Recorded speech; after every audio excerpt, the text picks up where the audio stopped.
CTS के बारे में पूछ रहे हैं। ये आधुनिक आंतरिक दहन इंजनों में एक महत्वपूर्ण घटक है। यहाँ बताया गया है कि यह क्या है और यह क्या करता है। कूलेंट तापमान सेंसर क्या है? कूलेंट तापमान सेंसर एक छोटा उपकरण है, आमतौर पर एक थर्मिस्टर, एक प्रतिरोधक जिसका प्रतिरोध तापमान के साथ बदलता है, जो इंजन के कूलेंट में डूबा हुआ होता है। यह आमतौर पर इंजन ब्लॉक, सिलेंडर हेड या थर्मोस्टेट हाउसिंग के पास स्थित होता है, जहां यह इंजन कूलेंट के तापमान को सटीक रूप से माप सकता है। यह कैसे काम करता है? मूल सिद्धांत ये है कि थर्मिस्टर का प्रतिरोध तापमान के साथ अनुमानित रूप से बदलता है। बूंद की बामनी को साई ठंडा कूलेंट। जब इंजन कूलेंट ठंडा होता है तो CTS का प्रतिरोध अधिक होता है। गर्म कूलेंट।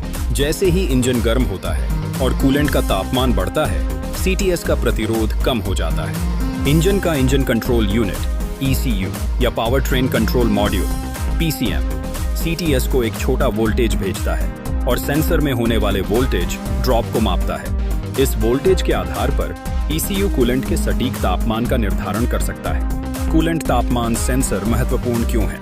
CTS द्वारा प्रदान की गई जानकारी विभिन्न इंजन प्रबंधन कार्यों के लिए महत्वपूर्ण है। ईंधन इंजेक्शन ECU वायु ईंधन मिश्रण को समायोजित करने के लिए कूलेंट तापमान रीडिंग का उपयोग करता है। इंजन को शुरू करने और गर्म करने में सहायता के लिए आमतौर पर ठंडे होने पर एक समृद्ध मिश्रण, अधिक ईंधन की आवश्यकता होती है। जैसे ही इंजन ऑपरेटिंग तापमान तक पहुंचता है, बेहतर ईंधन दक्षता और उत्सर्जन के लिए मिश्रण को पतला कर दिया जाता है। इग्निशन टाइमिंग ECU कूलेंट तापमान के आधार पर इग्निशन टाइमिंग को भी समायोजित करता है।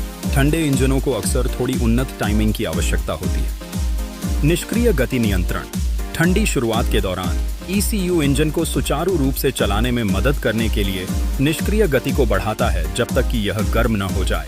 CTS इस समायोजन के लिए तापमान डेटा प्रदान करता है। बुंतेई cooling fan operation ECU coolant तापमान का उपयोग यह निर्धारित करने के लिए करता है कि ज्यादा गर्म होने से बचाने के लिए इलेक्ट्रिक कूलिंग पंखे को कब चालू और बंद करना है। डोंपो इसाई की थर्मोस्टेट कंट्रोल।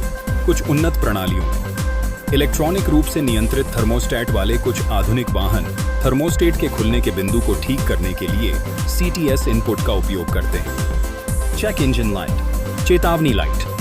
यदि CTS विफल हो जाता है या एक अकल्पनीय रीडिंग प्रदान करता है, तो यह डैशबोर्ड पर चेक इंजन लाइट या तापमान चेतावनी लाइट को ट्रिगर कर सकता है। Gauge display. CTS सिग्नल को अक्सर आपके इंस्ट्रूमेंट क्लस्टर पर तापमान गेज को भी भेजा जाता है, जिससे आप इंजन के तापमान की निगरानी कर सकते हैं। एक दोषपूर्ण कूलेंट तापमान सेंसर के लक्षण। एक खराब CTS विभिन्न इंजन समस्याओं का कारण बन सकता है। कठोर शुरुआत या कोई शुरुआत नहीं। ECU ठंडे इंजन के लिए सही ईंधन मिश्रण प्रदान नहीं कर सकता है। खराब ईंधन अर्थव्यवस्था। ECU लगातार एक समृद्ध मिश्रण चला सकता है, तब भी जब इंजन गर्म हो। पानी से इंजन का ज्यादा गर्म होना। यदि ECU को सटीक तापमान रीडिंग नहीं मिल रही है, तो कूलिंग पंखा चालू नहीं हो सकता है। क्या इंजन का खुरदरा चलना या रुकना, गलत ईंधन और इग्निशन टाइमिंग प्रदर्शन समस्याएं पैदा कर सकती हैं। गलत तापमान गेज रीडिंग। गेज असामान्य रूप से उच्च या निम्न तापमान दिखा सकता है। चेक इंजन लाइट का जलना, यह सेंसर समस्या का एक सामान्य संकेतक है। संक्षेप में, कूलेंट तापमान सेंसर एक छोटा लेकिन महत्वपूर्ण घटक है जो इंजन के कंप्यूटर को आवश्यक जानकारी प्रदान करता है, जिससे यह इष्टतम प्रदर्शन, ईंधन दक्षता और उत्सर्जन नियंत्रण के लिए विभिन्न प्रणालियों को नियंत्रित करने में सक्षम होता है। यदि आपको अपने CTS में किसी समस्या का संदेह है, तो यह महत्वपूर्ण है कि इसे किसी योग्य मैकेनिक द्वारा निदान और प्रतिस्थापित किया जाए।